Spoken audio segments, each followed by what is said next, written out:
অবশেষে মরণ নেশা ইয়াবাকে ক শ্রেণীর মাদক হিসেবে চিহ্নিত করে সর্বোচ্চ শাস্তি মৃত্যুদণ্ডের বিধান সংযোজন করে আইন সংশোধন করছে সরকার। এখন আর লুকোচুরি নয়, দেশের প্রতিটি সীমান্ত এলাকা থেকে শুরু করে খোদ রাজধানীতে বসছে মাদকের খোলা হাট বাজার। প্রকাশ্যে বেচাকেনা চলছে ইয়াবা, ফেন্সিডিল, গাঁজা সহ সব ধরনের মাদকদ্রব্য। বিশেষজ্ঞরা 2020 সালের মধ্যে দেশে 1 কোটি লোক নেশা আসক্ত হয়ে পড়ার আশঙ্কা ব্যক্ত করেছেন। পরিস্থিতি এতটাই ভয়াবহ যে তারা বলছেন যে প্রতি বছর নেশার পেছনে খরচের পরিমাণ 60,000 কোটি টাকা ছাড়িয়ে যাবে। জঙ্গি দমনে সরকারের জিরো টলারেন্স আমরা দেখেছি। ভবিষ্যৎ প্রজন্মকে মাদক মুক্ত করে মাদকদ্রব্য নিয়ন্ত্রণে সরকার কতটুকু জিরো টলারেন্সের নীতিকে বাস্তবায়ন করবে সেটি এখন দেখার বিষয়। এই নিয়ে আজকের জনতন্ত্র গণতন্ত্র এবং আমি সামিয়া রহমান আছি আপনাদের সাথে, এবং আমার সাথে যারা আছেন দর্শক পরিচয় করিয়ে দিচ্ছি। আমার সাথে আছেন ফরিদ উদ্দিন আহমেদ চৌধুরী, সচিব সুরক্ষা সেবা বিভাগ, স্বরাষ্ট্র মন্ত্রণালয়। আছেন জামাল উদ্দিন আহমেদ, মহাপরিচালক, মাদকদ্রব্য নিয়ন্ত্রণ অধিদপ্তর। এবং দর্শক আমাদের সাথে একটু পরই যোগ দেবেন স্বরাষ্ট্রমন্ত্রী, তখন পরিচয় করিয়ে দিব তার সাথে। যদিও স্বরাষ্ট্রমন্ত্রীকে আসলে পরিচয় করিয়ে দেওয়ার কিছু নেই, কিন্তু যেটি বলছিলাম যে মাদকের ভয়াবহতা, যদি সর্বোচ্চ শাস্তি মৃত্যুদণ্ডের বিধানও করা হয়। আমি যেমন পুলিশের মহাপরিদর্শকের একটা বক্তব্য শুনেছিলাম, এ কে এম শহীদুল হক, তিনি বলেছিলেন যে আসলে শতকরা 90% অপরাধীর তো সাজাই হয় না, মৃত্যুদণ্ডের বিধান যে হবে সাজাই তো হচ্ছে না।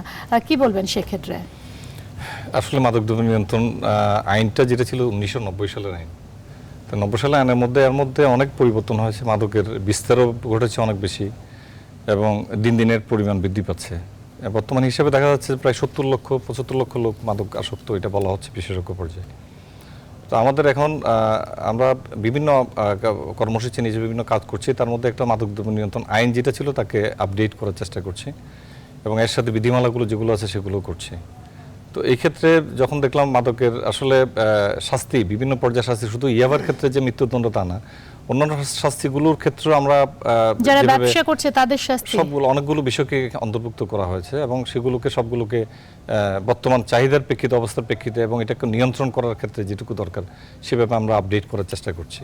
তো মূলত এটা সম্ভবভাবে যদি বাস্তবায়ন, আপনি যেটা বলেছেন বাস্তবায়নের ক্ষেত্রে যে আমাদের সমস্যাগুলো, আসলে আমাদের কাজটা কি, নিয়ন্ত্রণের কাজটা আমরা মাদকের ধরে আপনাদের বিভিন্ন লিস্টে আমি দেখেছি সারা দেশে মাদক ব্যবসায়ীর সংখ্যা 1,60,000 এবং এর মধ্যে 27,300 জন নারী মাদক ব্যবসায়ী। এসব নারীর বয়স 15 থেকে 30 বছর এবং মাদক বহনে 40% শিশু ব্যবহার করা হয়। আপনারা অনেক কাজ করছেন, কিন্তু এই অনেক কাজের মধ্যে সংখ্যাটাতে কিন্তু কমছে না। প্রতি বছর মাদক ব্যবসা বাড়ছে এবং যারা গ্রহণ করছে তাদের আসক্তিদের সংখ্যাও বাড়ছে। এটা আসলে হয় কি, মাদকের আমি যেটা বলছেন একটু আগে, যে মাদক আসক্তির পরিমাণ যে সংখ্যা যখন বাড়বে, স্বাভাবিক কারণে এটার সাইমালটেনিয়াস এফেক্ট হিসেবে ব্যবসায়ীদের সংখ্যা বাড়ে, নাকি ব্যবসায়ীদের সংখ্যাটা বাড়ছে বলেই মাদকাসক্তের সংখ্যা বাড়ছে, ভাইস ভার্সা? আমি এটা ওইভাবে বলবো না, আমি বলবো যে দুটোই পাশাপাশি। এবং এটা হচ্ছে যেমন মাদকের এখন যেটা বলছেন আমরা কেরিয়ার, আমরা জেলখানা তো ভিজিট করেছি, জেলখানা তো দেখেছি একই বিষয়ে, যে প্রচুর কেরিয়ার মহিলা এবং শিশুরাই মূলত এটার কেরিয়ার। এখন কেরিয়ারের ক্ষেত্রে একসময় ছিল ফেন্সিডিল ক্যারি করতে আসলে সমস্যা, এবং ভারতের সাথে আমাদের যে সমঝোতা, সেক্ষেত্রে কিন্তু এখন ভারতের যে ফেন্সিডিল উৎপাদন এবং যেখানে বাজারজাতকরণের যে প্রক্রিয়া ছিল সেটা কমেছে। এখন সেই ক্ষেত্রে আসছে ইয়াবাটা মূলত ক্যারি করতে এতই সহজলভ্য, আমি শুনেছি এখন 100-150 টাকায় ইয়াবা হোম ডেলিভারিতে বাসায় পৌঁছে যায়। আমরা তথ্যটা ওইভাবে আমাদের কাছে নাই, বাট আমরা প্রচুর রিপোর্ট আছে আমাদের কাছে প্রসঙ্গে, থাকতে পারে। এমনকি হোয়াটসঅ্যাপ, ভাইবার সমস্ত কিছুতে ওদের নিজস্ব কিছু মানে সাইটও আছে, ওখানে গেলে ওরা বাসা হোম ডেলিভারি পর্যন্ত দিয়ে যায়। আমাদের কাছে আমরা বিভিন্ন অনুষ্ঠান করেছি, রিপোর্ট করেছি, তখন যারা আসক্ত ছেলেমেয়েরা ওরাই আমাদেরকে এই তথ্যগুলো দিচ্ছে। না, হতে পারে বা 100-150 টাকা তো খুব যে কম তা, খুব যে বেশি তা না। এটা যেমন আমরা শুনি যে টেকনাফ থেকে যেটা ইয়াবা আসছে, এবং ওই ক্যারিয়ার যে একসাথে অনেকগুলো ক্যারি করতে পারে, এবং ক্যারি করার সবাইকে তো চেক করার সুযোগও নাই এবং চেক করা হচ্ছেও না, এবং যেগুলো যেভাবে আছে এখন বিভিন্ন মাধ্যমে আসছে বেসিক্যালি মূলত। তো আসার পরে এখন সেক্ষেত্রে যার থেকে মূল্য যেভাবে নেওয়া হচ্ছে সেভাবে, এবং ইয়াবার ইউজটাও বিভিন্ন মাল্টিমুখী ইউজ হচ্ছে। আপনার এখন অনেক ক্ষেত্রে দেখা যাচ্ছে যে সীসা বারগুলো যেমন ঢাকার শহরে চলছে অথবা অন্য জায়গায়, এগুলো তো আমাদের কাছে তথ্য আছে যে এগুলো তো ইয়াবাকে অন্যভাবে ইউজ করছে। তো মূলত ক্যারি করতে সহজ এবং এটার প্রফিটেবল হওয়ার কারণেই কিন্তু একদিকে ইউজটাও বাড়ছে, একদিকে ব্যবসাটাও বাড়ছে, এই ধরনের তথ্য আমাদের কাছে আছে। কিন্তু যে শুধু এই তথ্য, যেমন জামালউদ্দিন আহমেদ, আমি যদি আপনার কাছে একটু যাই, আমরা জানি যে দেশে কক্সবাজার হচ্ছে মাদকের সবচেয়ে বড় সিন্ডিকেট এবং সেখান থেকে প্রায় 5.5 থেকে 6.5 হাজার মানুষ আসলে সরাসরি এই বাণিজ্যের সাথে জড়িত। অনেকেই ক্যারিয়ার, আমি যতটুকু জানি, আমরা যতটুকু রিপোর্টে এসেছি, আমাদের রিপোর্টাররা যে বিভিন্ন জায়গায় গেছে, দেখা গেছে যে কোনো জায়গায় সবাই আসলে ওখানকার ওই ব্যবসার সাথে জড়িত। বাবা ছেলে থেকে শুরু করে এমপি থেকে শুরু করে জনপ্রতিনিধি থেকে শুরু করে হেডমাস্টার সবাই আসলে ও ব্যবসার সাথে জড়িত। না, ধন্যবাদ আপনাকে চমৎকার প্রশ্নের জন্য। আসলে মানে ইয়াবাটার অনুপ্রবেশটা ঘটছে টেকনাফ অঞ্চল দিয়েই, এটা আমরা সবাই জানি। এবং আমাদের নিজস্ব যে সমীক্ষা, সেটা তো দেখা যাচ্ছে যে মানে এই টেকনাফের বহু মানুষ এই ব্যবসার সাথে জড়িত। তো তার পরিপ্রেক্ষিতে কিন্তু লাক্সই কিছু কাজ করা হচ্ছে। সেখানে আমাদের মাননীয় সচিব মহোদয় যোগদান করার পরে আমাদের স্বরাষ্ট্রমন্ত্রী মহোদয়ের নির্দেশনায় ওখানে কিন্তু এক্সক্লুসিভ একটা জোন প্রতিষ্ঠার উদ্যোগ নেওয়া হয়েছে, যাতে করে আমাদের দপ্তরের জোন ওখানে ঠিকভাবে কাজ করে ওই মানুষগুলোকে টিকিয়ে রাখতে পারে। এছাড়া অন্যান্য আইনশৃঙ্খলা বাহিনী তো ওখানে কাজ করছেই। আর এই জিনিসটা আমি একটু ক্লিয়ার করে দেই যে সেটা হচ্ছে যে অতি সম্প্রতি ওখানে এবং মাননীয় প্রধানমন্ত্রী তো নাম নদীতে ওখানে যাতে মাছ ধরা নিষিদ্ধ করার ঘোষণা, 6 মাসের মধ্যে একটা পরিকল্পনা নেওয়া হয়েছে, নিষিদ্ধ করার ঘোষণা দিয়ে দিয়েছেন। ওটা কি বাস্তবায়ন শুরু হয়নি? তো একটা এখনো বাস্তবায়নের পথে। ফল হয়েছে এটা যে অতি সম্প্রতি আমাদের কাছে সংবাদ আসছে যে মাদক তার রুট পরিবর্তন করছে। আসলে মাদক অভ্যন্তরীণ যদি চাহিদা তৈরি হয়ে যায়, মাদক কোনো না কোনোভাবে অনুপ্রবেশ উঠিয়ে থাকে। মানে আপনারা যদি নাফ নদীতে মাছ ধরা বন্ধ করে দেওয়া হয়, তাহলে অন্য আমাদের কাছে সংবাদ আছে এখন কলাপাড়া, মানে তারপরে ওদিকে বরগুনা দিয়ে এখন অনুপ্রবেশ শুরু হয়েছে। সুতরাং এটা বাস্তবতা হচ্ছে যে অভ্যন্তরীণ চাহিদা যদি তৈরি হয়ে যায়, তাহলে কোনো না কোনোভাবে মাদক প্রবেশ ঘটবেই। আপনি বর্ডারকে সিল করে দিয়েও এটা টিকিয়ে রাখতে পারবেন না। 1971 সালে আমরা পুরো বর্ডারকে সিল করে দিয়েছিল পাকিস্তানিরা, কিন্তু আমাদের 1 কোটি মানুষ ভারত গিয়েছিল, গেরিলারা আসা যাওয়া করেছিল। সুতরাং অভ্যন্তরীণ চাহিদার যাতে বৃদ্ধি না ঘটে, আমাদেরকে সেদিকেও প্রথমে নজর দিতে হবে। আমাদের সাপ্লাই যেটা হচ্ছে, সাপ্লাই রিডাকশনের জন্য মাদক দ্রব্য নিয়ন্ত্রণ অধিদপ্তর কাজ করছে, বিভিন্ন বাহিনী কাজ করছে, এবং তাদের অর্জনটাও কিন্তু গৌণ নয়। আপনি দেখবেন লক্ষ লক্ষ ইয়াবা ধরা পড়ছে, তারপর ধরা পড়ছে না অনেকে আছে। প্রশ্ন আছে, লক্ষ লক্ষ ইয়াবা ধরা পড়ছে, ছোট ছোট পেডলার ধরা পড়ছে, কিন্তু মাফিয়া কিন্তু আমরা কখনো কাউকে ধরা পড়তে দেখছি না। না, ঠিক একেবারে মাফিয়া ধরা পড়েনি এটা বলা যাবে না, কিছু মাফিয়া ধরা পড়েছে। আমাদের এই মাসের গোড়ার দিকে আমরা একটা চক্রকে মানে ভেঙে দিতে সক্ষম হয়েছি। একটা সক্ষম আমাদের বলবো যে সবচেয়ে সক্ষম একটা পরিবার, এখানকার সচ্ছল পরিবার আমরা পেয়েছি, যেখানে আমরা 2 জন পুরুষ এবং 4 জন নারীকে গ্রেফতার করতে সক্ষম হয়েছি। আপনারা জেনে অবাক হবেন, সেই পরিবারের আমরা দেখেছি ব্যাংকের একদিনের লেনদেন হয়েছে 1 কোটি টাকা। তার মানে তাদের সক্ষমতা, তাদের 1 কোটি টাকার গাড়ি আমরা জব্দ করেছি এবং তাদেরকে রিমান্ডে আনা হয়েছে। আমরা আশা করছি যে আমরা তাদের মূলে পৌঁছাতে পারব। আপনি যে সক্ষম পরিবারের কথা বললেন, আমি শুনেছি আমাদের যে রিপোর্টগুলো এসেছে যে টেকনাফে এমনও হয়েছে যে পরিবারগুলো আগে মাছ ধরতো, তাদের এখন বিশাল বিশাল বাংলো, গাড়ি চালায়, তারা বাবা ছেলে সব প্রকাশ্যে ব্যবসার সাথে জড়িত। আসলে তারা সহযোগী, মূল ব্যবসাটা কিন্তু হয় অন্য জায়গায়। যারা প্রকৃত মাদকের ব্যবসা করে তারা কিন্তু ধরাছোঁয়ার বাইরে থেকে যায়, তারা মাদক ক্যারি করে না, তারা মাদকের ব্যবসাকে নিয়ন্ত্রণ করে। কিন্তু এখানে একটা প্রশ্ন চলে আসছে, আপনি বলছেন তারা সহযোগী, আমি আপনাদের দুজনের কাছে প্রশ্নটা করছি, যে এলাকাতে যে সমস্ত জায়গায় বাবা ছেলে হেডমাস্টার এমপি থেকে শুরু করে সবাই ব্যবসার সাথে জড়িত, তাদের কি সেই বোধটুকু আছে যে মাদকের ভয়াবহতা বা মাদক ব্যবসা যে একটা অপরাধ, সেই বোধটুকুই বোধহয় নেই? কারণ আমরা যখন রিপোর্ট দেখেছি তখন তারা প্রকাশ্যে গর্ব করে বলছে এটা যে ঘৃণার কাজ তারা এটা মনে করে না, এটা যে ক্ষতিকর কাজ এটা মনে করে না, তারা এটাকে ব্যবসা হিসেবে নেয় এবং এটার সাথে খুব দ্রুত মানে মুনাফা অর্জনের বিষয়টা জড়িয়ে গেছে। কারণ মাদকের ব্যবসায় আপনি খুব দ্রুত লাভবান হতে পারবেন, এই ধরনের একটা পারসেপশন থেকে তারা কিন্তু এই সমস্ত কাজে জড়িত হয়ে পড়ছে। তবে হ্যাঁ, সেখানে আমাদের মানে সাপ্লাই রিডাকশনের জন্য যে কার্যক্রমগুলি সেগুলোকে আরো জোরদার করতে হবে। আমাদের মাদক দ্রব্য নিয়ন্ত্রণ অধিদপ্তরকে ঢেলে সাজানোর জন্য মাননীয় সচিব মহোদয়, আমাদের স্বরাষ্ট্রমন্ত্রী মহোদয় নির্দেশনা দিয়েছেন। আমরা পুরো দপ্তরের একটা খোল নলসে বদলে ফেলার জন্য উদ্যোগ গ্রহণ করেছি এবং আশা করছি যে আমরা যদি এই পরিবর্তনটা আনতে পারি, অনেকটা সাপ্লাই রিডাকশনের ক্ষেত্রে আমাদের যেমন আপনি অবদান রাখতে পরিবর্তনের কথা পারবো। বলছেন, আমি একটু ফরিদউদ্দিন আহমেদ আপনার কাছে এটা জানতে চাচ্ছি যে এটা সক্ষম পরিবারের কথা বলা হলো, যেটা খুব দরিদ্র অবস্থা থেকে সচ্ছল হয়ে গেছে। এখানে আবার হিউম্যানিটিরও কিছু ব্যাপার চলে আসে, যেমন বিশেষ করে টেকনাফ বা ওইখান থেকে রোহিঙ্গারা মূলত আসলে মাদকগুলো নিয়ে আসে এখানে, এবং তারা ক্রাইমের সাথে জড়িত হয়ে পড়ছে। আমি যদি কেতুপালং ক্যাম্পের কথা বলি, কুতুপালং এর কথা বলি, ক্যাম্পের কথা বলি, সেখানে প্রতিটা বাসিন্দাই আসলে মাদকের সাথে জড়িত। এই বিষয়গুলো তো সবারই জানা। না, এখানে আসলে কথাগুলো যেটা বলছেন, লোকাল ডিমান্ডটা যদি থাকে, ডিমান্ড থাকলে অবভিয়াসলি এটা আসবে কোনো না কোনোভাবে। নদীপথে যেটা বলছেন, নদীপথে বন্ধ করার চেষ্টা করা হচ্ছে, বিজিবি কাজ করছে, কোস্টগার্ড কাজ করছে। এখন দেখা গেল যে টেকনাফে পড়ছে না, কিন্তু সেই মাদকটা চলে আসছে আনোয়ারাতে। আনোয়ারাতে ধরছে, ধরা পড়ছে, অত সে আরও সামনের দিকে চলে আসছে। তো এইভাবে আসছে মোটামুটি। এবং আপনি যেটা বলছেন যে আসলে রোহিঙ্গারা যুক্ত, এটা স্বাভাবিক কারণে তারা কর্মসংস্থান নাই, কোনো কিছু নাই, সব যুক্ত হওয়ার সম্ভাবনা আছে, যেহেতু ওই পার থেকে আসছে। আমি বলছি কেন এই তথ্য কি আপনাদের কাছে নেই? আছে, ও থাকবে না কেন, আমাদের কাছে আছে। আর জড়িত মানে ওইভাবে জড়িত। এখন আপনাকে একটা যেটা ওই আমাদের মহাপরিচালক যেটা বলছেন সেটা বলতে চাই। মূলত আমাদের এমনি মাদক নিয়ন্ত্রণের জন্য এই দপ্তরটা করা হয়েছে 1990 সালে। তো এখন আইনটাও 90 সালের। এখন এখানে যেটা দাঁড়াচ্ছে, একটা জেলাতে যদি 7 জন কর্মকর্তা কর্মচারী, অর্থাৎ 7 জন মানে সিপাহি পিয়ন থেকে শুরু করে 7 জন, একজন অফিসার এডি, একজন অফিসার ইন্সপেক্টর, একজন সহকারী ইন্সপেক্টর, এই 3টা লোককে দিয়ে নিয়ন্ত্রণ করা আসলে খুবই কঠিন। এখন প্রশ্ন আসছে যে আমরা এতদিন করি নাই কেন? আসলে বিষয়টা হয়তো আরো আগে থেকে ধরলে ভালো ছিল। তার মানে প্রধানমন্ত্রী ইতিমধ্যে যেটা করেছেন, 2টা ডিভিশন করেছেন। আপনারা জানেন যে স্বরাষ্ট্র মন্ত্রণালয় 2টা বিভাগ হয়েছে। 2টা বিভাগ হওয়ার প্রেক্ষিতে যেটা হয়েছে, প্রত্যেকটা ইস্যুকে আমরা অ্যাড্রেস করার চেষ্টা এখন সুযোগ করছে। যার কারণে মাদক নিয়ন্ত্রণ অধিদপ্তর অনেকগুলো বিষয় যেগুলো আগে হয়তো ওইভাবে আসে নাই, সেগুলো আনার চেষ্টা করছি। এর প্রেক্ষিতে যেটা হচ্ছে সেটা হচ্ছে পুরো দপ্তরটাকে আমরা ঢেলে সাজানোর ব্যবস্থা পুরো করছি। দপ্তরকে আপনারা ঢেলে সাজানোর চেষ্টা করছেন, কিন্তু সেখানে আমরা একটু জানতে চাচ্ছি, কয়েকটা প্রশ্ন আছে, কিন্তু আমাকে একটা বিরতি নিতে হবে, কারণ আমাদের স্বরাষ্ট্রমন্ত্রী ইতিমধ্যে বোধহয় এসে পৌঁছেছেন। দর্শক, একটা বিরতি নিয়ে গণতন্ত্রে ফিরছি।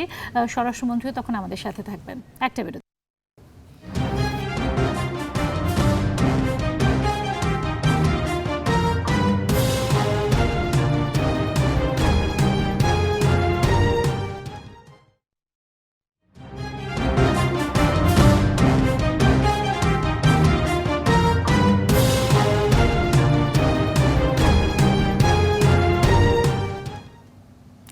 দর্শক, দেখছেন গণতন্ত্র। আমি সামিয়া রহমান আছি আপনাদের সাথে, এবং আমার সাথে এখন যোগ দিয়েছেন আমাদের সাথে আলোচনায় স্বরাষ্ট্রমন্ত্রী মোহাম্মদ আসাদুজ্জামান খান কামাল।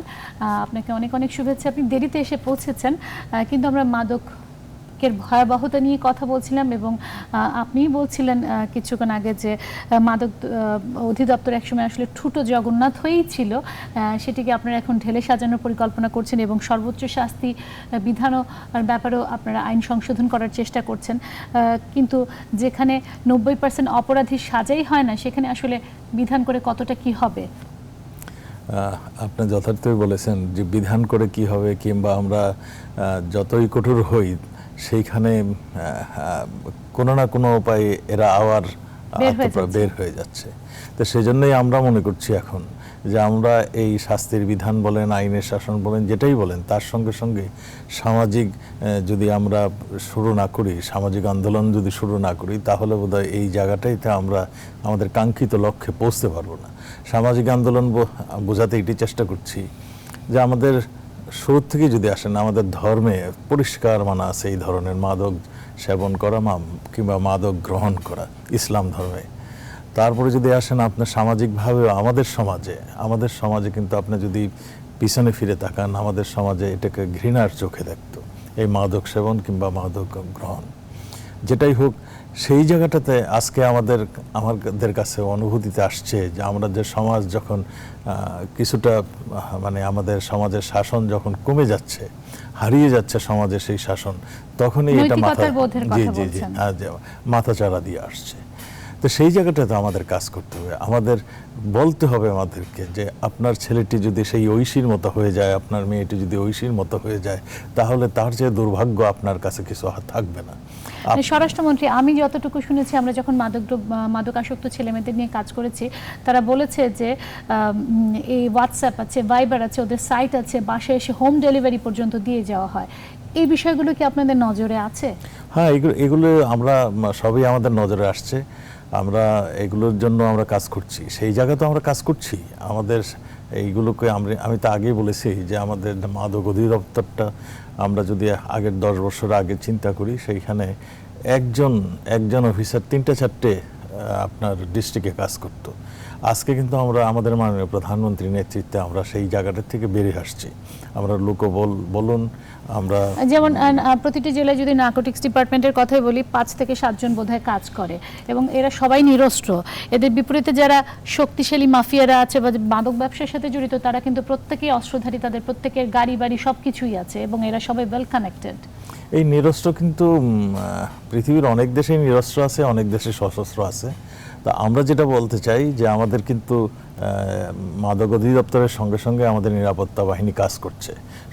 মাদক অধিদপ্তরের যারা এখন আমাদেরকে যা দায়িত্ব দিচ্ছি, তারা নিরস্ত্র হলেই যে তারা যে আপনার তাদের সঙ্গে কেউ নাই এই কথা মানে তারা নিশ্চয়ই ভাবেন না। আমাদের আইন শৃঙ্খলা বাহিনী কিন্তু তাদের সঙ্গে সঙ্গেই আছে, যখনই প্রয়োজন আইন শৃঙ্খলা বাহিনী কিন্তু তাদের সহযোগিতা করছে। আইন শৃঙ্খলা বাহিনীর সঙ্গে সঙ্গে আছে, কিন্তু যে অভিযোগগুলো বারবার করে আসে যে মাদক ব্যবসার সাথে স্থানীয় পুলিশ প্রশাসনও জড়িত আছে, জনপ্রতিনিধিরা জড়িত আছে, ইউনিয়ন পরিষদের মেম্বাররা জড়িত আছে, তখন আসলে কিভাবে এদেরকে গ্রেফতার করা সম্ভব হবে? দেখুন, এইটা আমি তো সেটাই বলছি, সেই জন্যই বলছি আমাদের সামাজিক আন্দোলনের প্রয়োজন রয়েছে। আমাদের যে আইন শৃঙ্খলা বাহিনীর যারা জড়িত হয়ে যায়, যাদের আমরা প্রমাণ পাই, সঙ্গে সঙ্গে কিন্তু তার বিরুদ্ধে ডিপার্টমেন্টাল অ্যাকশন বলেন, যেটা নাকি আইনের মানে তাকে সুপর্দ করা, সেগুলো কিন্তু হচ্ছে। সেইখানে তার চাকরি হারানোর মানে তাদের ভীতি রয়ে গেছে, সেইটা কিন্তু কাজ করছে। এটা এতই লাভজনক ব্যবসায় পরিণত হয়েছে, সেই জন্যই অনেকেই অনেক সময় অনেক কিছুই ভুলে যায়। তো আমরা বলতে চাচ্ছি যে আমরা সমাজকে সচেতন করতে হবে। সেই জন্য আমরা আজকে যে স্লোগানটা ছিল যে মাদক দিবসের, সেটা আমরা বলেছি যে আপনি আপনার শিশুর কিংবা আপনার সন্তানের কাছে শুনুন, জানতে চেষ্টা করে তারা কি চায়, তারপরে আমরা পারবো। শুধু সমাজ সচেতন করে এখন এই মুহূর্তে কি আসলে খুব একটা লাভ হবে? কারণ যেহেতু মাদক ব্যবসা একেবারে রন্ধ্রে রন্ধ্রে ছড়িয়ে পড়েছে মহামারীর মতো, এবং আমি এও শুনেছি, আমাদের রিপোর্টে আছে, আমাদের বিভিন্ন সময় রিপোর্টাররা করেছে যে 10 লাখের যদি একটা ব্যবসা হয়, সেখানে 1 লাখে আসলে পুলিশ প্রশাসন বা জনপ্রতিনিধিত্বকে দিতে হয়, এরকম একটা অভিযোগ আছে। না, এইটা যে আপনি বলেছেন এবং অনেকেই বলে থাকেন, আমরা যখনই প্রমাণ পাই তখন তার ব্যবস্থা কিন্তু হচ্ছে। আমি আজকে দেখেন, আমাদের মাননীয় প্রধানমন্ত্রী যখন জঙ্গি দমনে জনগণকে ডাক দিয়েছেন, সব জনগণ কিন্তু এক হয়েছেন এবং জনগণ আজকে সর্বাত্মকভাবে জঙ্গি দমনে সহযোগিতা করছে। আমরা সেই কাজটি আমরা তো যে আমাদের নিরাপত্তা বাহিনী চুপচাপ বসে থাকবে সেটা কিন্তু নয়। আজকে দেখেন কারাগারের আজকে পজিশনটা দেখেন, কারাগারে যা ধারণ ক্ষমতা তার প্রায় দ্বিগুণের বেশি আমাদের এই মুহূর্তে রয়ে গেছে। তার মধ্যে এই যে এই দ্বিগুণের 20% রয়েছে এই মাদক দ্রব্য নিয়ে যারা ব্যবসা করেন কিংবা মাদক যারা গ্রহণ করছেন, তারা হয় বিচারের অপেক্ষায় আছেন কিংবা তারা সাজাপ্রাপ্ত হয়েছেন। এই ধরনের সংখ্যা হলো প্রায় 20%-এর কাছাকাছি। এরপরেও কিন্তু থেমে থাকছে না। আমরা আইনের সংস্কার করছি, থেমে থাকছে না। গলদটা কোথায় আছে সেটি আসলে খুঁজে বের করে দেখতে হবে। আমরা নিজেরাই আসলে গলদের মধ্যে আছি কিনা। আমি স্বরাষ্ট্রমন্ত্রী আপনাকে একটি ক্লিপ দেখাতে চাই। আমাদের এখানে অনুষ্ঠান হয়েছে যে গল্প নিষিদ্ধ, সেখানে মাদকাসক্ত ছেলেমেয়েরা, একেবারে তরুণ প্রজন্মের ছেলেমেয়েরা, ওরাই কিছু কথা বলেছে, যে তথ্যগুলো আসলে আপনাদের কাছে আমার ধারণা নিশ্চয়ই আছে। তারপরে আমি একটু দেখাতে চাই দর্শককে, আমি একটু ক্লিপটাই দেখাতে চাই। খেলাটা ছিল আগে আসলে 6 মাস খেলতাম, 6 মাস খেলা হতো না। তো ওখান থেকে আসলে ওই 6 মাসটা আমার যখন আমি গ্যাপ থাকতো, তখন ওই সময়টা কিছু করার থাকতো না, আমার বন্ধুদের সাথে থাকতাম। ওই সময়টা আসলে এই জিনিসগুলো আস্তে আস্তে নিজের মধ্যে কিউরিওসিটি তৈরি হয়। তো একটা সময় আসলে দেখা যায় যে এই ড্রাগসের পথ চলে আসে। ফ্রেন্ড সার্কেল সবাই একটু বেশি হাই সোসাইটি, এবং আমার মিডিয়ার দিকে একটু ভালো ফ্রেন্ড সার্কেল ছিল। ওই সময় আমি ছিলাম দেশের বাইরে, তখন আমি জানতাম না যে ইয়াবাটা খুব প্রচলিত দেশে, কিন্তু আমার ফ্রেন্ড সার্কেলদের মধ্যে এই জিনিসটা খুব চলে। এবং তখন একটা কথা হতো যে রিচ পিপলস ড্রাগ। বেসিক্যালি আমি 2006-এ বিয়ে করি এবং আমি একজন এমপির মেয়েকে বিয়ে করি। তো বাট সে আইবিতে পড়তো, আইউপিতে পড়াশোনা করতো, আর আমি অস্ট্রেলিয়া বিয়ে করে আমি অস্ট্রেলিয়া চলে যাই। তারপরে তাকেও নিয়ে আসি। আসার পরে আমাদের ওখানে পিয়ার হয়, সে মাঝে মাঝে ঢাকায় আসতো। তো যখন আসতো আমাকে এরকম ফোনে বলেছে যে এরকম একটা নতুন ড্রাগ বলে ইয়ে হয়েছে, বাট ঘুম আসে না, আর সোশ্যালাইজিং ফ্রেন্ডদের মধ্যে এটা করলে গল্প গুজব সারা রাত করা যায়, মজা এসব। আচ্ছা, তো তারপরে আমি ঢাকায় আসার পরে একবার এটা মানে আমাকে জোর করে ট্রাই করানো হয়, তখন আমার একদম ভালো লাগে। কোথায় ট্রাই করানো হয়? প্রথমবার আমার একটা ফ্রেন্ডের ওখানে, পরে ফার্স্ট টাইম আমাকে একজন মিডিয়ার একজন ব্যক্তি আমাকে জোর করে এটা। নামটা বলবেন কি? না, নামটা বলতে চাচ্ছি না। আচ্ছা, হ্যাঁ, উনি আমাকে কারণ খুবই পরিচিত মানুষ তারা। জি, খুবই পরিচিত এখন এবং খুবই ভালো ইয়েতে আছে। ওনাদের শিক্ষা নিয়ে আমি ধ্বংস হয়ে গেছি। শর্টলি বলা চলে যে ওই সংসারও আমার থাকে না, আমার ডিভোর্স হয়ে যায় তার সাথে। কেন? আপনারা তো হাজব্যান্ড ওয়াইফ মিলেই ইয়াবা নিতেন। হ্যাঁ, কিন্তু নিয়ে যে দুজনে অসুস্থ হয়েছিলাম, দুজনে ঝগড়াঝাটি বেশি করতাম, মারপিট করতাম, হাই থাকতাম। আমি মোটামুটি ভালো ক্রাইমের সাথে জড়িত ছিলাম। খুন খারাপই? খুন খারাপই, হ্যাঁ। আমি একটা মার্ডারের সাথেও জড়িত ছিলাম এবং খুবই ডেঞ্জারাস প্রকৃতির লোক ছিলাম, নেশার কারণে, অন্য কোনো কিছুর জন্য না। সুইডেন আসলামের নাম শুনেছেন আপনারা? আমি ওনাদের সাথে ওনাদের এগেনস্ট পার্টিতে চলাফেরা করতাম। এটা একটা ট্রেন্ড, একদিক থেকে বলা যায় এটা একটা ট্রেন্ড। আর ইনফ্লুয়েন্সড হই, মানে স্মার্টনেস, কেউ কেউ স্মার্টনেসের জন্য করে, কেউ কেউ ফিগার ঠিক রাখার জন্য করে, কেউ কেউ জাস্ট হাই হওয়ার জন্য করে। বিকজ একটা পর্যায়ে যখন শুরু করা হয় তারপরে এই জিনিসটা এত অ্যাডিকটিভ যে এটা লাগে, নাহলে নর্মালি ডেইলি লাইফ আমরা ভুলে যাই আগে কিরকম ছিল উইদাউট দ্য ড্রাগ। আমি অনেক বেশি ডিপ্রেস থাকতাম। I was looking for something that would make me happy. ডিপ্রেশনের কারণটা কি? ফ্যামিলি প্রবলেম নাকি কোনো রিলেশনশিপের প্রবলেম ছিল? ফ্যামিলি প্রবলেমস ছিল। তারপরে কোন বয়সে ড্রাগসের মধ্যে ঢুকে পড়া? 14 দিকে। এখন তো তুমি ও লেভেল দিচ্ছ। জি, ইয়ার বোধহয় মিস হয়েছে এই কারণে। হ্যাঁ, অলমোস্ট 3 ইয়ার্সের মতো মিস হয়ে গেছে। 14 বছর বয়সে কে প্রথম এই পথটা বাতলে দিল? Family member. যখন একজন ড্রাগস নেয় তার কাছে এই জিনিসটা তো ভয়াবহ লাগে না, নর্মাল হয়ে যায়, ব্যাপারটা খুবই নর্মাল হয়ে যায়। বাবা মা বুঝতো যে আমি নেই, বাট বুঝতো যে আমি লিমিট রেখে রেখে নেই। টাকা পেতে কোথায়? ফার্স্ট দিক দিয়ে তো প্যারেন্টস দিত, নানা ধরনের কারণ বুঝাই নিতাম। পরে একটা টাইমে গিয়ে যখন ফ্যামিলি থেকে দিত না, লোনস নেওয়া শুরু করতাম মানুষের কাছ থেকে, ফ্রেন্ডস। ওদেরকে বলতে হতো যে দোস্ত আজকে এটা খাবো, একটু কন্ট্রিবিউট কর। তো লোনস নিতে নিতে একটা পর্যায়ে যখন আর লোনস কেউ দিচ্ছিল না, বাসা থেকে টাকা চুরি করা হতো। অপরাধের সাথে কি জড়িয়ে গেছিলে? হ্যাঁ, হালকা পাতলা। কিরকম? একটা ফ্রেন্ডের সাথে দেখা হয়েছিল, ওরা ডিলার্স ছিল আর কি মেনলি। তো একটা পর্যায়ে গিয়ে ওদের জন্য আমি ক্লায়েন্টস নিয়ে যেতাম। স্টার্টিংটা হয়েছে নিকোটিন থেকে। তো নিকোটিন আমি ক্লাস 2 থেকে নিতাম, ক্লাস 5-এ চেন স্মোকার হয়ে গেছি। তো চেন স্মোকার হওয়ার পর ফার্স্টেই উইডটা নেওয়া হয়, আর উইডটা নেওয়ার পর একটা গেটওয়ে ড্রাগ ছিল, যেমন উইডের পর আরও অনেক কিছু আছে ট্রাই করার। তো একটা নেগেটিভ একটা ইচ্ছা ছিল, যেমন ড্রাগ, সব ধরনের ড্রাগ টেস্ট করবই। তো ফার্স্টে যখন উইড নেওয়া হয়েছে তখন ওয়াটস মোর, দেশ আর কিছু আছে। তারপর আস্তে আস্তে ফার্মাটিক্যালসে চলে যাই, ফার্মাটিক্যালস না পর বুঝের পর শেষে গিয়ে ইয়াবাতে আসছি। তারপরে তুমি ইয়াবা শুরু করলে? হ্যাঁ, ইয়াবা শুরু ক্লাস 5 থেকে না 6 থেকে? ক্লাস 6-এর শেষ দিক থেকে। সেটা কে দিয়েছিল তোমাকে প্রথমে? ফার্স্টে কাজিনে মিলে খাই, ফ্রেন্ডের কাছে সেল করতাম, ছোটদের কাছে সেল। এরকম আরও অনেক অজস্র তথ্য আছে স্বরাষ্ট্রমন্ত্রী, এবং আমি যতদূর জানি যে গোয়েন্দা সংস্থার তথ্য বলি, স্বরাষ্ট্র মন্ত্রণালয়ের তথ্য বলি, ডিজি ড্রাগসের তথ্য বলি, আপনাদের একটা তালিকা আছে। এই তালিকাতে যারা মাদক ব্যবসা করছে তাদের প্রত্যেকের নাম রয়েছে। তারপরেও কেন তাদেরকে আসলে ধরা সম্ভব হচ্ছে না? এই তালিকাগুলো আসলে আমাদের কাছে পাঠানো হয়, আমরা পাঠিয়ে ওনাদের না, এবং এগুলো ধরা হচ্ছে না ঠিক না, এগুলো কন্টিনিউয়াস আমাদের প্রোগ্রামের মধ্যে থাকে। ওই যেটা বলছিলাম, আসলে ডিপার্টমেন্টকে সাজানো, নতুনভাবে সাজাতে হবে। আর স্যার যেটা বলছিলেন যে আসলে এটা শুধু নাম মাদক দ্রব্য নিয়ন্ত্রণ অধিদপ্তর এককভাবে কাজ করছে তা না, আমাদের যে আইন শৃঙ্খলা রক্ষাকারী বাহিনী যারা আছে, পুলিশ, বিডিআর আছে, বিজেপি আছে, র্যাব আছে এবং কোস্টগার্ড আছে, এরা সবাই কিন্তু কাজ করছে। কিন্তু এদের সবচেয়ে- সংখ্যা খুব নগণ্য। সবচেয়ে- যেমন আমি যদি হিলি বর্ডারের কথা বলি, সেখানে আমি জানি 17টা বোধহয় সিসিটিভি বসানো হয়েছে।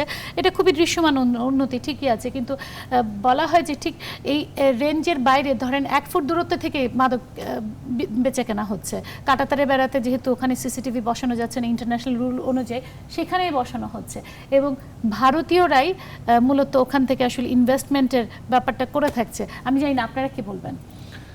না, এটা হতে পারে, কেননা কারণ এরিয়াতে হচ্ছে সব জায়গায় তা ঠিক না, আবার হচ্ছে না তাও না।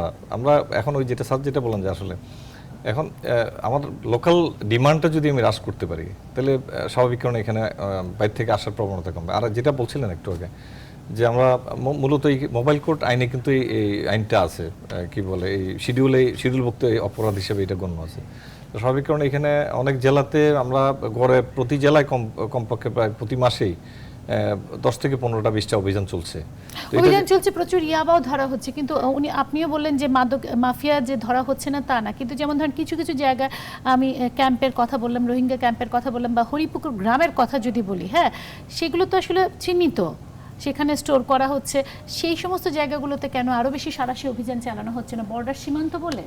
না না না, ঠিক সেই রকম অভিযান কথা না। চালানো হচ্ছে না ঠিক না, অভিযান চলছে, কিন্তু কন্টিনিউয়াস অভিযান চলছে, নাহলে তো আরো ভয়াবহ আরো বেশি রূপ ধারণ করতো। এবং এটা অভিযানের এখন মাত্রাটা আমরা বাড়ানোর চেষ্টা করছি। এখানে আমরা এটা এখন যেটা করছি, আমরা মন্ত্রণালয় থেকে যেটা করছি, নতুন আমি বলেছি যে 2টা বিভাগ ভাগ হয়েছে। এখন যেটা করছি প্রতি 15 দিন পর পর এগুলো মনিটর করছি আমরা। প্রত্যেকটা ইউনিট 72টা ইউনিট, প্রত্যেকটা ইউনিটকে ধরে ধরে আমরা কিন্তু প্রতি 15 দিন পর পর কোন ইউনিটে কি কি কাজ করছে, এবং প্রতিটা ইউনিটের আবার মোবাইল কোড কোন জেলাতে মোবাইল কোড কটা করছে, এবং তার আউটকামটা কি, কয়টা মামলা হচ্ছে, কয়টা অভিযান চলছে, এবং কি কি ধরা পড়ছে, একটা এগুলো দর্শক ফোন বোধহয় আছে, আমি একটু ফোনটা নিয়ে নিই। জি দর্শক, আপনি নাম বলে প্রশ্ন করুন। আসসালামু আলাইকুম। ওয়ালাইকুম আসসালাম, নাম বলে প্রশ্ন করুন প্লিজ। আমি সোহাগ রাশিয়া থেকে ফোন করছি। আমি মাননীয় মন্ত্রীর কাছে আমার প্রশ্ন, যে মন্ত্রী সাহেব বললেন যে সামাজিক মানুষকে সোচ্চার হতে হবে। তো আসলে আমাদের যে সামাজিক যারা সাধারণ মানুষ, এই মানুষগুলা যখন যারা মাদক ব্যবসায়ী তাদের বিরুদ্ধে সোচ্চার হবে, তো আমাদের সাধারণ মানুষের নিরাপত্তা কে দেবে? পুলিশ, আইন শৃঙ্খলা বাহিনী। এই আইন শৃঙ্খলা বাহিনী তো তাদের সাথে জড়িত, সেই ক্ষেত্রে সাধারণ মানুষের নিরাপত্তা কে দেবে? অসংখ্য আমার ধন্যবাদ মাননীয় স্বরাষ্ট্রমন্ত্রী। মন্ত্রীর আমরা কাছে প্রশ্নটা বুঝতে পেরেছি। সাধারণ মানুষ সোচ্চার হয়ে কি করবে যদি প্রশাসন এর বিরুদ্ধে থাকে? আমি কিন্তু প্রথমেই বলেছি যে আমাদের সচেতনতা বৃদ্ধি না করতে পারি, নিরাপত্তাটাই বা কে দেবে তাদেরকে? সেই জন্য আপনি এই যে কিছুক্ষণ আগে যে দৃশ্যটি দেখালেন, তার বাসার থেকে উৎসাহ দিয়েছে, তার বন্ধুরা উৎসাহ দিয়েছে, তার আত্মীয় স্বজন উৎসাহ দিয়েছে। তাহলে প্রশ্নটা দাঁড়ালো কি? প্রশ্ন তো সেইখানেই আসছে যে আমাদের সামাজিক শাসনটা আমাদের নষ্ট হয়ে গিয়েছে। তো সেই জন্যই আমাদের সমাজে এখন আর দেখছে না তার ছেলেটি কি করে, তার ভাইটি কি করে। সেই জায়গাটাতে আমাদের যেতে হবে। আমাদেরকে অবশ্যই সমাজপতিদের, নির্বাচিত প্রতিনিধিদের সবাইকে বলতে হবে যে এই মাদক মানে সেবন মানে বিষপান, এটা এটা এটা যে কোনো উপায়ে পরিহার করতে হবে। কিন্তু আমাদের আমি যতটুকু এই মাদক আসক্ত ছেলে মেয়েদের সাথে কথা বলেছি, আমি এদের সাথে মানে খুব বিস্তারিতভাবে কাজ করেছি এবং এদের সাথে মিশেছি। ওদের কথাটা হচ্ছে যখন ওরা আসক্তির মধ্যে ঢুকে যায়, ওদের কোনো বোধ শক্তি কাজ করে না, তখন সচেতনতার ব্যাপারটাও কাজ করে না। সেই ক্ষেত্রে আসলে এই মুহূর্তে কোনটা প্রয়োজন? শুধুমাত্র সচেতনতা না সাঁড়াশি অভিযান, কোনটি? সাঁড়াশি অভিযান আমরা কিন্তু করছি। আমরা খুব মানে সিরিয়াস সাঁড়াশি অভিযান করেছি। আমরা এখানে আপনাকে সাঁড়াশি অভিযানের সব কিছু আমরা বলতে পারবো না। অভিযান করার পরেও 6 মাস পরেই আমরা দেখেছি আবার শুরু হয়ে যাচ্ছে। আমি যে জায়গাটি আমি একটু যদি সরাসরি আপনার কথা মাঝখানে থামাচ্ছি বলে আমি দুঃখিত। যেমন যদি আমি ঢাকার কথা বলি, ঢাকায় 1,500 স্পট রয়েছে বলে এটি বলা হয়, এবং মোহাম্মদপুরে বিহারি ক্যাম্প থেকে শুরু করে এটি একেবারে প্রকাশ্য। সেই জায়গাগুলো, সেই স্পটগুলো কি চিহ্নিত করা হচ্ছে? এগুলো তো স্পটগুলো চিহ্নিত, এবং এটা অভিযান চলছে, এটা কন্টিনিউয়াস অভিযান চলছে। অভিযান শুধুমাত্র মাদক নিয়ন্ত্রণ অধিদপ্তর করছে তা না, পুলিশ থেকে করছে, র্যাব থেকে করছে, সব আইনশৃঙ্খলা রক্ষাকারী বাহিনী থেকে করছে। তো এটা যেটা হচ্ছে আসলে আপনি যদি বলেন যে একের সাথে রাতারাতি কন্ট্রোল করা, এটার জন্য আমরা যেটা করছি সেটা হচ্ছে একটা হচ্ছে যেটা বললাম ইনস্টিটিউশনাল যে ক্যাপাসিটি বিল্ড আপ যেটা করা সেটা করছি, একদিকে আইনের সংশোধন করার চেষ্টা করছি, আরেকদিকে নৈতিকতার বিষয়টি, একদিকে অ্যাওয়ারনেস ক্যাম্পেইন যেটা আছে মাননীয় মন্ত্রী সচেতনতা। সহ আমরা ইতিমধ্যে দুই তিনটা জেলায় মাদকের জন্য স্পেশালি আমরা মানে সমাবেশ করেছি বড় ধরনের। আগামী 30 তারিখে ময়মনসিংহে আমাদের সমাবেশ আছে বড় ধরনের। পাশাপাশি আমরা অ্যাওয়ারনেস ক্যাম্পেইনের জন্য আমরা ধর্ম মন্ত্রণালয়ের ইসলামিক ফাউন্ডেশনকে যুক্ত করার চেষ্টা করছি। ইমাম সাহেবদের কাছে যে খুতবাতে বয়ান করেন প্রতি শুক্রবারে অথবা অন্য সময় যে বয়ান করবেন সেই টেকনাফে আমি শুনেছি বয়ানটা যে ইমাম সাহেব থেকে শুরু করে হেডমাস্টার পর্যন্ত না, এটা একটা- ব্যবসার সাথে জড়িত। এটা পার্টিকুলার এলাকা আপনি বারবার বলছেন। আমরা তো বলছি যে টেকনাফকে আলাদা জোন হিসেবে চিহ্নিত করে আমরা ওইখানে আলাদা সেটআপ ডেভেলপ করার জন্য ইতিমধ্যে আমরা প্রস্তাব সরকারি বিবেচনার জন্য জনপ্রশাসন মন্ত্রণালয় পাঠিয়েছি। আর যেটা বলছেন অ্যাওয়ারনেস ক্যাম্পেইন, ওটার জন্য আমরা ইসলামিক ফাউন্ডেশনের ইমাম সাহেবরা কি বক্তব্য দিবেন সেই বক্তব্যের ড্রাফট শো করে পাঠিয়েছি। আপনারা ইসলামিক ফাউন্ডেশনের সাথে যোগাযোগ করছেন, কিন্তু স্বরাষ্ট্রমন্ত্রী স্কুল কলেজের ছেলেমেয়েরা আসলে সেটাও বেশিরভাগ আসক্ত হচ্ছে। স্কুল কলেজে সচেতনতা বাড়ানোর কোনো রকম অ্যাওয়ারনেস ক্যাম্পেইনিং কি করছেন?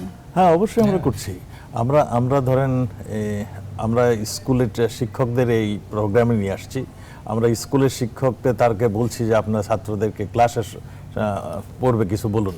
আমরা সব জায়গায় কিন্তু আমরা এনজিওদেরকে ডেকে কথা বলছি, আমরা সব জায়গায় এই কথাটাই বলছি যে এটাকে মানুষকে, আচ্ছা দেখেন আপনি যদি 5-6 বছর আগের কথা বলেন, ধূমপান, আমরা অনেক কাজ করছি ধূমপান নিয়ে তারপর আজকে কিন্তু কন্ট্রোল হয়েছে ধূমপান কিন্তু প্রকাশ্যে কেউ ধূমপান করেন না, যারা করেন আড়ালে আবডালেই করে থাকেন এবং এর সংখ্যাও কিন্তু কমে গিয়েছে।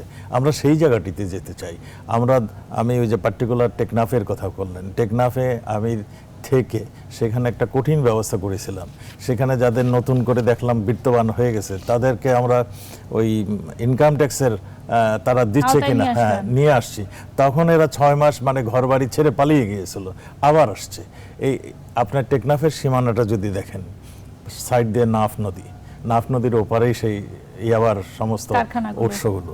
আমরা আমাদের প্রতি বৎসরই 2-3 বার করে আমাদের ওই মায়ানমারের প্রতিনিধি আসেন আমাদের, কিন্তু এসে কথা বলে যান, কিন্তু কাজের কাজ হচ্ছে না। তারপর আমরা মনে করি যে আমরা এই কথাবার্তা চালিয়ে যাচ্ছি, আমরা মনে করছি ভবিষ্যতে আমরা সেই জায়গাটিতে পৌঁছবো। আমাদের ভারতবর্ষের সঙ্গে আমাদের কিন্তু একটা সমঝোতা হয়েছে, তারা কিন্তু ফ্যান্সি ডিলের ক্ষেত্রে একটা সমঝোতা হয়েছে। তারা ফ্যান্সি ডিল কিন্তু বর্ডারের পার দিয়ে এগুলো বন্ধ করে দিচ্ছে, আমাদেরকে সহযোগিতা করছে। তা আমরা সেই ধরনের সহযোগিতা আমরা মায়ানমারের সঙ্গে প্রতিষ্ঠিত করতে চাচ্ছি। আমাদের কিছুদিন আগে মায়ানমারের উচ্চপদস্থ কয়েকজন আসছিলেন, সিকিউরিটি অ্যাডভাইজার আসছিলেন, তাকেও আমরা বলেছি, তিনিও আমাদেরকে বলছেন তাদের ভিজিট করতে, আমরা নিশ্চয়ই যাব। আমরা সেইটাও অব্যাহত রাখবো। এগেন আমি আসি এই নাফ নদীটা যদি দেখেন, এই নাফ নদীর ওই পারে থেকে বারবার আসে। আমরা লক্ষ ইয়াবা আমাদের নেভি, আমাদের কোস্টগার্ড, আমাদের বিজিবি আমরা নষ্ট করছি, তারপরও ধরা পড়ছে। তা আমরা ইদানিংকালে মাননীয় প্রধানমন্ত্রীর সঙ্গে আলাপ করে মাননীয় প্রধানমন্ত্রী সিদ্ধান্ত দিয়েছেন আপনারা 6 মাসের জন্য মাছ ধরা নিষিদ্ধ। আমরা দেখছি যে এইখানে এইটা করলে কতখানি আমরা নিয়ন্ত্রণ করতে পারবো। এই নাফ নদীর উপরের দিকে চলে যান যদি, সেখানে দেখবেন ইনঅ্যাক্সেসিবল কিছু বর্ডার এরিয়া রয়েছে, অত্যন্ত দুর্গম। আমাদের বিজিবিও সেখানে কোনো বিওপি নেই, মানে অনেকখানি কয়েক কিলোমিটার ধরে এখানে নেই, সেই জায়গাগুলো দিয়ে এরা চলে আসে। তো এই সমস্ত সব কিছুই আমরা এখন চিন্তা করছি যে আমরা বর্ডার রোড করতেছি। বর্ডার রোড করলে আমরা সবকিছু আমাদের নজরদারিতে এসে যাবে। আমরা আমরা মনে করছি স্বরাষ্ট্রমন্ত্রী, ওগুলো না হয় দুর্গম এলাকা, ওখানে আপনারা চেষ্টা করছেন নাফ নদীতে মাছ ধরা নিষিদ্ধ করছেন। আমি যদি খোদ ঢাকার কথাও বলি, যেমন আমি একটি তথ্য দিচ্ছি যে টঙ্গী থানা, গাজীপুরে যে পত্রিকা পত্রপত্রিকা গণমাধ্যম এগুলো নিয়ে রিপোর্ট হয়েছে, সেখানে প্রতিদিন কোটি কোটি টাকার নেশাপণ্য পাইকারি এবং খুচরা হারে বিক্রি হচ্ছে। এগুলো তো আপনাদের হাতের আওতার মধ্যে, কি বলবেন? না, এগুলো তো ধরা হচ্ছে, এগুলো সবগুলোই আমি তো বলছি আজকে 20% আপনার মাদক ব্যবসার সঙ্গে জড়িত যারা এই ধরনের অপরাধে আমাদের জেলখানে 20% রয়েছে। আমরা সেই জায়গাটা তো কাজ করছি, আমরা কেউকে ছাড় দিচ্ছি না। আমরা যাকেই পাচ্ছি যারা এই অপরাধের সঙ্গে জড়িত তার সঙ্গে কিন্তু আমরা তার ব্যবস্থা করছি। সরাসরি একটা দর্শক ফোন নিয়ে নিই আমি। দর্শক, আপনি নাম বলে প্রশ্ন করুন।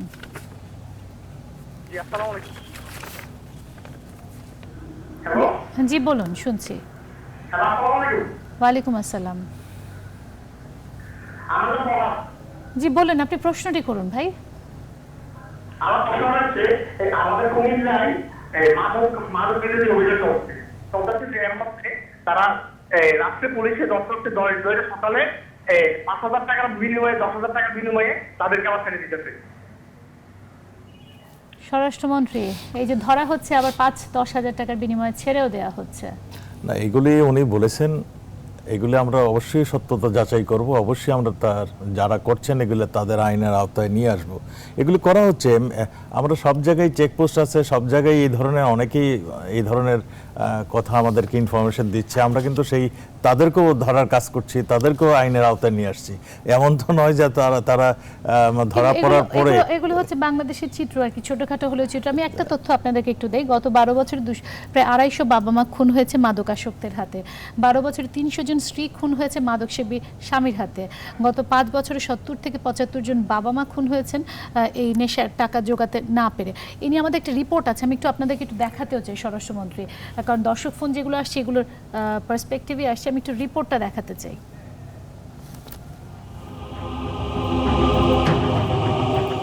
রাজধানীর 49 থানায় অন্তত 1000 স্পটে ইয়াবা ব্যবসা চলছে। প্রায় 20 লাখ ইয়াবা সেবী প্রতিদিন সেসব স্পট থেকে গোলাপি রঙের মৃত্যু কিনছে চড়া দামে। আর ইয়াবা সেবনের স্পট যে কতগুলো আছে তার সঠিক পরিসংখ্যান কারো কাছেই নেই। ভয়াবহ ইয়াবার এই আগ্রাসনের ফল গত 3 বছরে ইয়াবা সেবীর সন্তান হত্যা করেছে 38 জন পিতামাতাকে।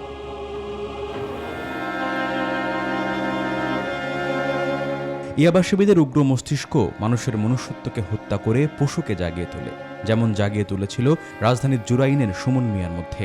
মেডিকেল রোডে 333/3 নম্বর বাসায় ইয়াবা কেনার টাকা না পেয়ে বাবা মোহর আলীর গলায় ছুরি চালিয়েছিল সে।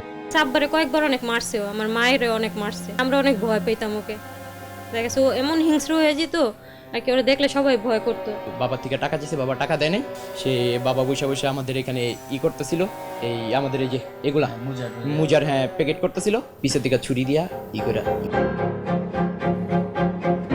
ইয়াবার দাসত্বের যুগে সুমন একা নয়, কেরানীগঞ্জের হযরতপুরে নেশার টাকা না পেয়ে নিজের বাবাকে গুলি করে হত্যা করেছে ছেলে তমিজউদ্দিন। দিনমজুর বাবা মমতাজউদ্দিনের পক্ষে ছেলের ইয়াবার টাকা যোগান দেওয়ার সামর্থ্য ছিল না, তাই প্রাণ দিয়ে ঋণ শোধ করতে হলো। তাহলে 500 টাকা চাইলো ছেলে আর বাপ দিল না, তখনই হচ্ছে ঘটনাটা শুরু হলো। বাপের কইছিল পরে দিন আমার টাকা নেই, মিনতে কাম করে আইছি, খাইতেছেন সব টাকা থাকে।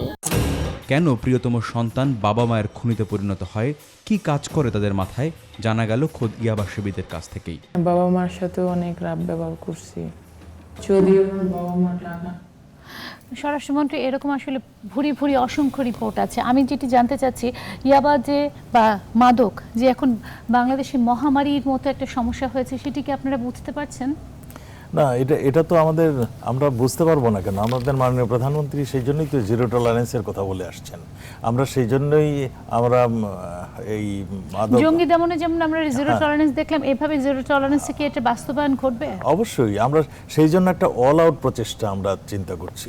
অল আউট প্রচেষ্টার সঙ্গে যেমন আমাদের আইন শৃঙ্খলার বাহিনী যে এরকমভাবে কাজ করছে, পাশাপাশি আমরা কিন্তু আমি আবারও বলছি, এই জায়গাটিতে আমাদের যদি আমরা জনগণকে সম্পৃক্ত না করতে পারি, জনগণকে ওই যে অ্যাওয়ারনেস যদি আমরা বৃদ্ধি না করতে পারি, আমরা সেই জায়গাটায় যদি না যেতে পারি, তাহলে আমরা শতভাগ সাকসেসফুল হব না। আপনি দেখছেন সমাজের ভাই বোনের সহযোগিতা করে তার অন্য ভাই বোনকে এই সেবনের জন্য।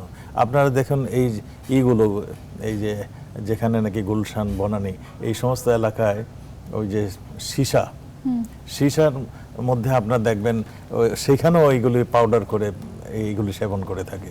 আমরা এই সবগুলি অল আউট প্রচেষ্টা যেটাকে বলে আমরা করতে যাচ্ছি। আমি একটু জামালউদ্দিন আহমেদ আপনার কাছে জানতে চাচ্ছি, আমাদের স্বরাষ্ট্রমন্ত্রী বারবার করে বলছেন যে সামাজিক সচেতনতাটা এটা আসলে মাদকদ্রব্য বিস্তারকে রোধ করতে পারে, কিন্তু আমাদের দর্শকদের যে ফোনগুলো ছিল বা আমরা যে বিভিন্ন সময় রিপোর্ট করতে যেটা দেখেছি যে তারা যখন নিরাপত্তাটা দেবে কে, যদি পুলিশ প্রশাসনের ব্যাপারে যখন অভিযোগ আসে বা জনপ্রতিনিধিরা যখন এই ব্যাপারে সম্পৃক্ত থাকে বলে অভিযোগ আছে, তারা সবাই ওয়েল কানেক্টেড, তাহলে তাদের নিরাপত্তা দেবে কে? মাদকদ্রব্য নিয়ন্ত্রণ অধিদপ্তর আসলে কি কাজটা করছে এই ক্ষেত্রে? অ্যাকচুয়ালি মাদকদ্রব্য নিয়ন্ত্রণ অধিদপ্তর তার এই মাদক মোকাবেলা করার জন্য 3 ধরনের কাজ করে যাচ্ছে এখন। একটি হচ্ছে যে সাপ্লাই রিডাকশনের জন্য কাজ করে যাচ্ছে। সাপ্লাই রিডাকশনের জন্য আমাদের এনফোর্সমেন্ট সেটা বিভিন্ন শৃঙ্খলা বাহিনীর সাহায্য নিয়ে করে যাচ্ছে। আপনি গত 3 দিন আগেও ঝিনাইদহতে 1 কেজি হিরোইন শনাক্ত করতে সক্ষম হয়েছে আসামি সহ। তার 2 দিন আগে 750 গ্রাম না, এরকম প্রচুর ধরা পড়ছে, কিন্তু মাফিয়াদেরকে ধরা না গেলে তো আসলে এগুলো ধরা পড়লে লাভ হবে না। সেটা হচ্ছে যে আমাদের সাপ্লাই রিডাকশনের জন্য যেমন কাজ আছে, তেমনি আমাদের ডিমান্ড রিডাকশনের জন্য কাজ আছে। আমাদের স্যার যেটা বললেন যে অ্যাওয়ারনেস বিল্ড আপ করার জন্য, নৈতিকতা বোধ বাড়ানো। আমাদের এই যে মাধ্যমিক এবং উচ্চ মাধ্যমিক শিক্ষা প্রতিষ্ঠানের সম্পর্কে আপনি প্রশ্ন তুলেছেন। ইতিমধ্যে 35,000 শিক্ষা প্রতিষ্ঠানের মধ্যে 25,000 শিক্ষা প্রতিষ্ঠানে মাদক বিরোধী কমিটি গঠন করা হয়েছে। আমরা এখন কর্মসূচি প্রণয়ন করছি ওই কমিটিগুলোকে সক্রিয় করে আরও বেশি করে যেন তারা মাদক বিরোধী হয়ে ওঠে। এটি কিন্তু শুধুমাত্র এখানে উচ্চবিত্তদের মধ্যে নেই, একেবারে এটি সম্প্রসারিত হচ্ছে এত সহজে এত এবং সস্তায় মাদক পাওয়া তার যায়। চরিত্র বদলও করছে। কিছুদিন আগে যেমন ফ্যান্সিডিল প্রকোপ ছিল বেশি, আজকে সেটা পরিবর্তিত হয়ে ইয়াবার দিকে চলে গেছে। মাদকের যে চরিত্র বদল, সেই চরিত্র বদলের সাথে খাপ খাওয়ানোর জন্য আমাদের প্রতিষ্ঠানগুলোকেও পরিবর্তনের দিকে যেতে হচ্ছে। যেটি মাননীয় স্বরাষ্ট্রমন্ত্রী মহোদয় ইতিমধ্যে আপনাদের বলছেন যে খোল নলসে বদলে দেওয়ার যে কার্যক্রম, একেবারে আমূল বদলে দেওয়ার যে কার্যক্রম, সেটা সূচনা হয়েছে। এবং আইনি সংস্কার থেকে শুরু করে আপনার প্রতিষ্ঠান তৈরি করা পর্যন্ত আমাদের ক্যাপাসিটি বিল্ডিং একটা বড় ইম্পর্টেন্ট ইস্যু। যে আপনি বললেন যে অনেক মামলার বিচার সম্পূর্ণ তো হয় না বা সফলতার সাথে শেষ হয় না। কারণ কি? কারণ আমাদের সীমাবদ্ধতা রয়েছে। যারা কর্মী মামলা দায়ের করেন, মামলা মানে তদন্ত করেন, তাদের যে সীমাবদ্ধতা সেটা কাটিয়ে ওঠার জন্য অলরেডি মাদকদ্রব্য নিয়ন্ত্রণ অধিদপ্তর একটি প্রতিষ্ঠান তৈরি করার সিদ্ধান্ত গ্রহণ করেছে। একটা প্রশিক্ষণ প্রতিষ্ঠান আমরা তৈরি করব অচিরেই। এটা মাননীয় স্বরাষ্ট্রমন্ত্রী আমাদেরকে ইতিমধ্যে নির্দেশনা দিয়েছেন। ফরিদুদ্দিন আহমেদ চৌধুরী, আপনার কাছে জানতে চাই, উনি সীমাবদ্ধতার কথা বললেন, আপনি আসলে আপনারা কোন কোন সীমাবদ্ধতাগুলো আপনারা নিজেরা আইডেন্টিফাই করেছেন? তালিকা আপনাদের হাতে আছে, আপনারা জানেন কারা এর সাথে যুক্ত, আপনারা জানেন কোন কোন স্পট আপনাদের লোকবলের একটা ঘাটতি আছে, সচেতনতার ব্যাপারটি যেটি স্বরাষ্ট্রমন্ত্রী বললেন। আসলে আপনাদের কি কি সীমাবদ্ধতা আছে যেগুলো ওভারকাম করলে একটা নির্দিষ্ট টার্গেট, আমরা তো আসলে সাধারণ মানুষ জানতে চাই কিভাবে মহামারী থেকে আমাদের উপক্রম, মানে এখান থেকে আমরা কিভাবে অতিক্রম করব, একটা নির্দিষ্ট টার্গেট কি আসলে দেওয়া সম্ভব সরকারের পক্ষে? 5 বছর, 2 বছর, 3 বছর, কবে আমরা এখান থেকে আসলে মুক্ত হতে পারবো? গভর্নমেন্টের কখন আসলে ইমপ্লিমেন্টেশনগুলো ঘটবে এ বিষয়ে সাঁড়াশি অভিযান? আসলে সীমাবদ্ধতা যেটা বলছেন, সীমাবদ্ধতা আমি বলবো প্রাতিষ্ঠানিক সীমাবদ্ধতা আমাদের মূলত সমস্যা ছিল। যদি ইন্ডিভিজুয়াল মাদকদ্রব্য নিয়ন্ত্রণ অধিদপ্তরকে বলেন, সেই ক্ষেত্রে আমরা এই অধিদপ্তরকে ঢেলে সাজানো, যেটা আমি বলেছি আগে, চেষ্টা করেছি এবং স্বরাষ্ট্রমন্ত্রী মহোদয় ইতিমধ্যে নির্দেশ দিয়েছেন আমাদেরকে। এবং একইভাবে অভিযান যে কম চলছে না তা না, লিস্ট আসছে, লিস্ট আমরা পাঠাচ্ছি এবং লিস্ট অনুযায়ী বিভিন্ন অফিসগুলো, জেলা অফিসগুলো করছে। এবং সেক্ষেত্রে আইনশৃঙ্খলা রক্ষাকারী বাহিনী অ্যাজ ওয়েল এজ আপনার ম্যাজিস্ট্রেট যারা আছে, লোকাল ম্যাজিস্ট্রেট, তাদেরকে ইনভলভ করে কিন্তু এগুলো অভিযান পরিচালনা হচ্ছে। এবং অতি সম্প্রতি বগুড়াতে আমার মনে হয় কুমিল্লার দেবিদ্বারে আমি শুনলাম যে খুব একটা ওখানে ওরা অনেকখানি কমিয়ে আনতে সক্ষম হয়েছে এলাকার লোকবল, পুলিশ প্রশাসনকে সাথে নিয়ে। আমি যেটা গণমাধ্যমে রিপোর্ট পড়লাম, আমি জানি না কতটুকু কোন এলাকায় এই ধরনের সাফল্য যে আসছে না তা না। বগুড়াতে তো অস্ত্র সহ ধরা পড়ছে কদিন আগে, এবং রাজশাহীতে একই অবস্থা। যেমন বর্ডার দিয়ে মাদকের সাথে সাথে কিন্তু অস্ত্র প্রচুর আসছে, 9mm পিস্তল বা শটগান, এগুলো প্রচুর আসছে। এখন মাদক ব্যবসায়ী যিনি, সে কিন্তু একই সাথে নানা রকম ব্যবসার সাথে জড়িত হচ্ছে। আমি যদি স্বরাষ্ট্রমন্ত্রী যে প্রশ্নটা ওনাকে করেছিলাম আপনার কাছে জানতে চাই, সরকারের প্রতিনিধি হিসেবে, আমরা তো সাধারণ মানুষ, আমরা দেখছি এর ভয়াবহতা, আমরা ভয় পাচ্ছি, আশঙ্কা করছি যে আমাদের ঘরেও ঢুকে না পড়ে, কারণ এটি ঘরে ঘরে আসলে ঢুকে পড়েছে। এই মহামারী থেকে আসলে যদি আমাদেরকে সরকারের প্রতিনিধি হিসেবে একটা টার্গেট দিয়ে দেন যে আমরা এতদিনের মধ্যে মুক্ত হতে পারবো। দেখুন, টার্গেট আমরা ঠিক আমরা বলতে পারবো না। তো আমরা যেটা সিদ্ধান্ত নিয়েছি আমাদের মাননীয় প্রধানমন্ত্রীর নির্দেশনায়, সেটা হলো আমরা অল আউট প্রচেষ্টায় নামছি। আমরা মানে এই যে রিহ্যাবিলিটেশনের প্রশ্ন আসছে, এই যে মাদক ব্যবসা যারা করে এদেরকে আমরা ধরছি। এটা যারা নাকি একদম নিম্ন আয়ের, তাদের কিন্তু আমরা ভ্যান গাড়ি কিনে দিচ্ছি, আমরা তাদেরকে নানানভাবে অন্য পেশাতে সুইচ ওভার করতে পারে। আমি কয়েকদিন আগে রাজশাহীতে গিয়েছি, সেখানে যে আমরা প্রায় 100 এই ধরনের নিম্ন আয়ের মাদক ব্যবসায়ীদেরকে, ওই কেউকে ভ্যান গাড়ি, কেউকে আপনার সেলাই মেশিন দেওয়া হয়েছে। স্বরাষ্ট্রমন্ত্রী সফলতা আছে, কিন্তু মাদকের সংখ্যাটা এত বেশি ভয়াবহ হয়ে গেছে, ওই সফলতাটা ওই বিশাল আসক্তির তুলনায় আসলে খুব কম হচ্ছে। আমি আসছি, দেখুন, আমরা মাদক ব্যবসায়ীকে ধরে দিই, মামলা হলো, মামলা যদি কেউ সাক্ষী না দিতে যায় তাহলে কি হবে? ওই যে সামাজিক নিরাপত্তার কথা বললো, আমি সেই জায়গাটাই আসছি। আমরা সেই সামাজিক নিরাপত্তা যাতে সমাজ ঘুরে দাঁড়ায়, যেমন জঙ্গিদের বিরুদ্ধে ঘুরে দাঁড়িয়েছে, যেমন আজকে আমরা তামাককে না মানে আমরা করতে পেরেছি, এই জায়গাটাও তো আমরা পারবো, অবশ্যই পারবো। আমরা সেই জায়গায় কাজ করছি, আমরা মনে করি যে আমরা সবাইকে নিয়ে সেই জায়গাটিতে যেতে পারবো। আপনি দেখেন ফিলিপিনে কি করছে। আমি যদি সরাসরি একটা প্রশ্ন করি, এই যে সর্বোচ্চ শাস্তির বিধান করা হচ্ছে এটি মাদক ব্যবসায়ীদের ক্ষেত্রে, কিন্তু যারা আসক্ত হচ্ছে তাদের ক্ষেত্রে যদি একটা কঠোর পানিশমেন্টের অপশন রাখা হয় তাহলে তারাও হয়তো নিতে ভয় পাবে নিশ্চয়ই।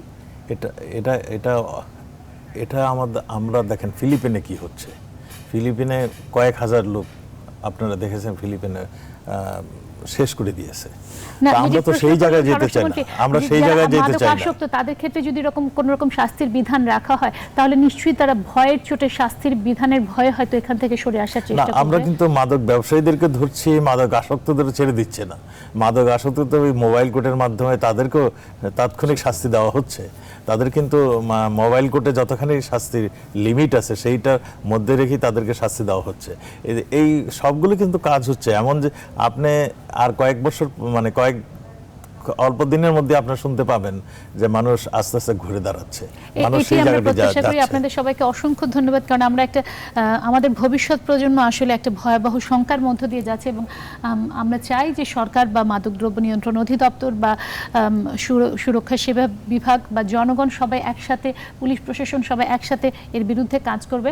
আজকের মধ্যে আমাকে শেষ করতে হচ্ছে। জনতন্ত্র গণতন্ত্র, আপনাদের সবাইকে অসংখ্য ধন্যবাদ।